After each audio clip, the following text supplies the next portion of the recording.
Hello, everyone, and welcome again to another Teacher Joseph podcast. Today's phrase is to be worlds apart. Worlds apart. And that basically means that you are very different from other people's opinions or ideas, to be worlds apart. Let me give you some examples. So, your best friend is getting married, and you can say, I really don't know why those two are getting married. They seem to be worlds apart on many different issues. To be worlds apart. That's one thing. Another example might be I have two children and they're both worlds apart. They're completely different from each other, to be worlds apart. So those are two examples of how you could use it. You could describe your old boss and your new boss as being worlds apart in terms of how they want to move the company forward, to be worlds apart. And there we are. Right, so one headline, which is in our newspapers today, is all about the royals. Now, this story is from our Daily Mirror. The headline says, Worlds Apart. And it's talking about how Prince Charles and Prince Harry are very, very different people. And it's saying here that just a few days ago, they were both less than 2 miles apart in central London, and yet none of them, or I should say neither of them, because there's only two, wanted to see each other.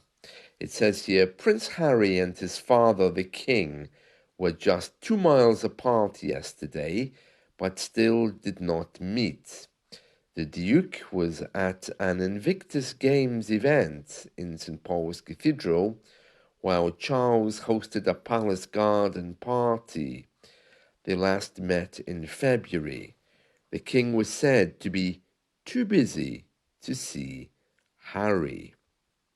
Well, who knows what the true story is there, but we're going to read through the rest of the story so you can hear it. So it says, Prince Harry yesterday came closer to his father the king than he has in months, but the reunion royal fans have been hoping for never materialized. I'm not sure anybody cares enough to wonder if they'll have a reunion or not. It says, the Duke was briefly in London to mark the 10th anniversary of his Invictus Games at St. Paul's Cathedral, as Charles hosted a Buckingham Palace garden party just 2 miles away.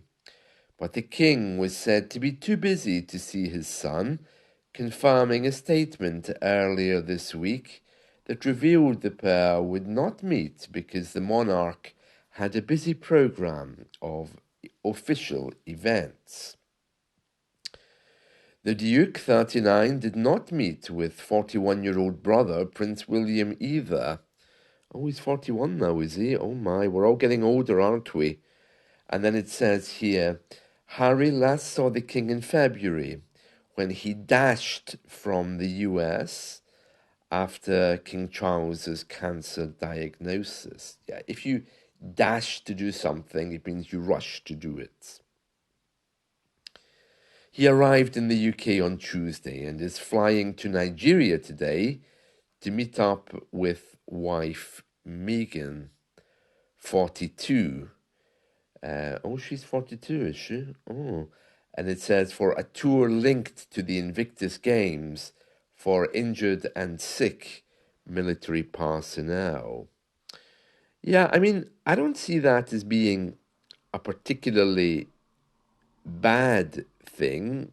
I mean, I have to say that families here are very different. We have very different family values. Some families are close, some aren't, and there's many different reasons for that. Obviously, we are raised in a very open society. We tend to avoid tribalism, although it does exist in rural areas. People who come from large families usually have all their emotional needs met within a family. Smaller families tend to just do their own thing. And to be honest with you, um, I'm not very family orientated, and I'm very happy not knowing where my cousins or whoever are. So I can understand exactly uh, what the the dynamics are of family relationships. And we mustn't forget as well that royals are running a business, and there's not a lot of room in that for sentiment. They're not like other people. So yeah, a very different point of view. But I know my view of family is perhaps worlds apart from other people, but I don't have a lot of time for families. I know that we often have a proverb here in the UK. We say, if you're on a sinking ship, who would you save? Two friends or one family member? And my response is always the same. Well, of course, the friends. Why would I save a family member? Um, so yes, it's a very different way of seeing the world, and I think British people know we do have some understanding that we're very different from other people with regards to family. But I think it's all part of the capitalist way, isn't it? When you have to make money to survive, and if money defines you as being successful, then of course you are going to be worlds apart from other people. So yeah, the British view is indeed worlds apart from perhaps other countries. Yeah, so that's the news from today, to be worlds apart. Another thing which can be described as worlds apart from something else is Eurovision. We have the Eurovision Song Contest going on at the moment, and for those of you who don't know what Eurovision is, it's a song contest which takes place involving countries across Europe and beyond, and competitions take place to vote for the best musical acts which will represent their countries at the final event this coming Saturday. And those songs are all worlds apart from each other. The songs have absolutely nothing in common with each other because they're all voted in by the public. So let me just clarify that a little bit. So it's a competition, a song competition, where each country across Europe votes for a particular song, and the voting process is unique for each country. And those who are voted in successfully compete on Saturday evening in a live televised event all across Europe, this year in Sweden. And these songs, because they're all voted in by the public, are all very, very different from each other. These songs are indeed worlds apart. And the Eurovision Song Contest is one of the longest running musical competitions in the world. It's been running since, I think, since the 50s or 60s. So it's a very, very old event, and some people take it very, very seriously. And of course, no one likes Britain, so we usually come last in the song contest. Nobody votes for us. Uh, in fairness, our songs usually are awful, but I think it's very political with tactical voting, you know. Ireland votes for Britain, Britain votes for Ireland. Um each country votes for the country that they have political relationships with or have something in common with, or just because the companies are neighboring each other. So it's very funny, but it's also incredibly kitsch. I mean, the quality of music that comes from it is absolutely awful. So we have Eurovision today and continuing until the final. Another news story which is being carried by The Independent today is saying that young British people are worlds apart from their counterparts in other countries.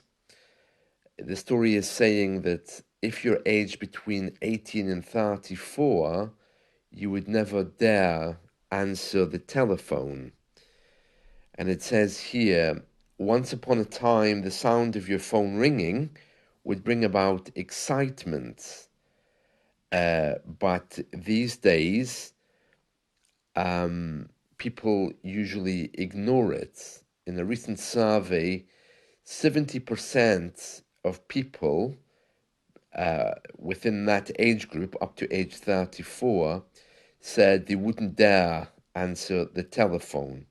They would prefer a text.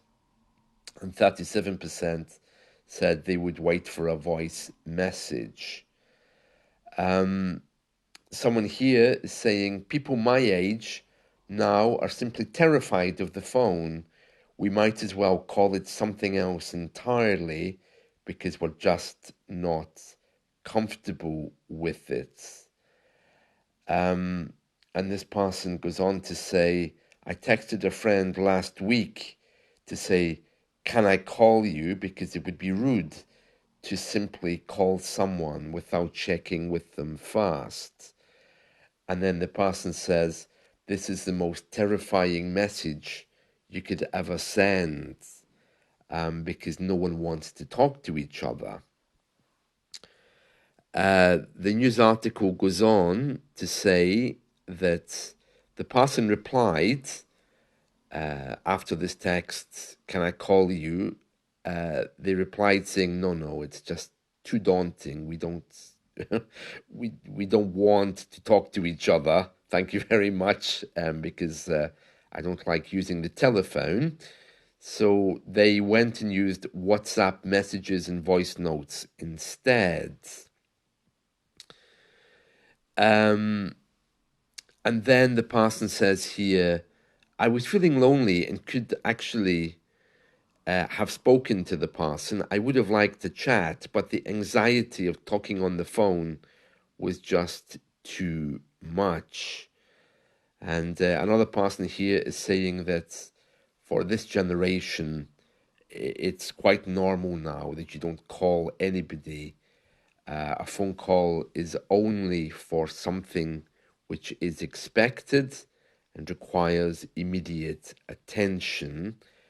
It would be like going to someone's door and knocking on it unannounced. It's just not respectful of their personal space or time. That's really sad, I think. I mean, I must admit, my phone is on constant divert. I don't take calls from anyone, but I do sometimes like to receive WhatsApp calls.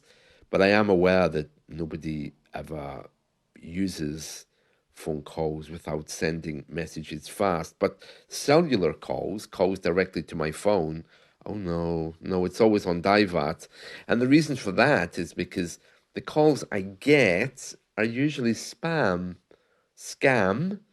or from people that I just don't want to talk to. So at least on WhatsApp, I know there's a possibility it's going to be someone from another country, which I would prefer. Talking to British people, in my opinion at least, is dull, boring, and wow, I'm sure you can imagine what I think about that. But anyway, that's the latest. So the saying here that our young people are worlds apart from other people in other countries across the world. So very interesting, very interesting. It does raise one question though, and that is how do British people actually form cohesive relationships? You know, when I was young, well, you were forced to talk to people. If you wanted to, you know, have a job, you had no choice except to sit in a language school or an office with other people. And I admit that was hard because, you know, if it's people that you don't like, but you had no choice. You had to get on with it, no matter how much you hated people. But now it seems that you don't actually have to see people at all. And I find that quite worrying, especially for mental health. I mean, I work at home. Of course, I live with my family, but I'm not sure uh, what that would be like if I lived alone, working alone, being at home alone, me and my little cat. I don't know how that would be. I think I'd need to force myself into the company of other people, especially if nobody wants to answer their telephone anymore. It seems a little bit odd, doesn't it? But well, I suppose everyone's different. But a life without talking to people, it sounds very odd, doesn't it? But that's the way young people are. Well, anyway, that's it from me today. So, worlds apart was the phrase of today, and I hope you've enjoyed this. Let's talk soon. See you. Bye.